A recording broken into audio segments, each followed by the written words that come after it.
ఈ వీడియో నేను ఫుల్ వివరణ ఇస్తా, కాకపోతే చూసిన ప్రతి ఒక్కరు మాత్రం ఖచ్చితంగా కామెంట్ పెట్టాలా, ఖచ్చితంగా కామెంట్ పెట్టాలా.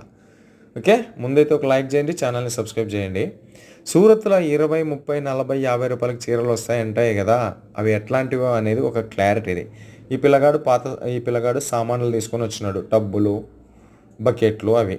ఈ అక్కోళ్ళు ఏం చేస్తున్నారు, చీరలు వేస్తున్నారు. ఏం చీరలు వేస్తున్నారు? పాత చీరలు వేస్తున్నారు, వాడిన చీరలు వేస్తున్నారు. మరి ఈ పిల్లగాడు ఆ చీరలు ఏం చేస్తాడు, ఈ ఆడోళ్ళు ఆ బుట్టలు ఏం చేస్తారు? ఆడోళ్ళు బుట్టలు ఇంట్లో వాడుకునే పనికి వస్తాయి. మరి ఈ పిల్లగాడు ఏం చేస్తాడు? ఆ చీరలు ఏం చేస్తాడంటే పోయి శుభ్రంగా కెమికల్లోనేసి కడిగి తీసుకొని వచ్చి మార్కెట్లోన, పెద్ద మహాసాగరం కదా సూరత్, మార్కెట్లలో నమ్ముతాడు. ఇవే మీకు 20, 30, 40, 50 రూపాయలకు వచ్చే చీరలు.